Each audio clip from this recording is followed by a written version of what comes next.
কার্শিয়াংয়ে পৌঁছে আমরা লাঞ্চ সেরে চলে গেছিলাম সাইট সিন করতে, মানে ডাউহিল ফরেস্টে ঘুরতে গেছিলাম। লামাহাটা, লিপচা জগৎ আর এই ডাউহিল ফরেস্ট সবই একরকম, কোনো আলাদা কিছু ছিল না, সেম জিনিস। কিন্তু তুমি যতবারই যাও না কেন সেই একই এক্সাইটমেন্ট, একই ভালো লাগাই কাজ করবে, আমার তো তাই মনে হয়। আর হয়তো আমার পাহাড় ভালো লাগে বলেই এতটা ভালো লাগা কাজ করে।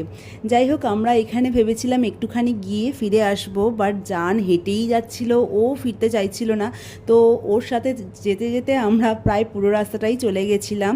আর যাওয়ার পথে এখানে একটা ছোট্ট মতো পার্ক ছিল, তো জান তো এখানে প্রচণ্ড এনজয় করেছে, দোল্লা টোল্লা ছিল। আর এখানে আমরা বেশ কিছু ফটো তুলেছিলাম। এখানে ঘোরাঘুরি করে হোমস্টেতে যাওয়ার পথে আমরা রাস্তা হারিয়ে ফেলেছিলাম। আমার তো টেনশন হচ্ছিল যে সানসেট হওয়ার আগে যেন আমরা হোমস্টেতে পৌঁছে যেতে পারি।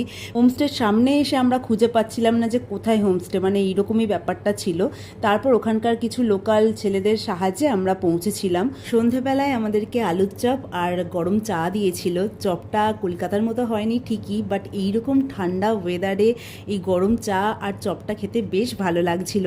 মা তো বেরোচ্ছিল না ঠান্ডার জন্য, তাই অতনু একটা সিনেমা চালিয়ে দিয়েছিল, মা ঘরে বসে সিনেমা দেখছিল আর আমরা বাইরেটা বসে গল্প করছিলাম আর প্রকৃতিটাকে দেখছিলাম। এত ভালো লাগছিল যে কি বলবো। তারপরে আমরা ডিনার করে নিয়েছিলাম। তো চলো, ভিডিওটা এইটুকুনি, দেখা হবে নেক্সট ভিডিও, ততক্ষণের জন্য বাই।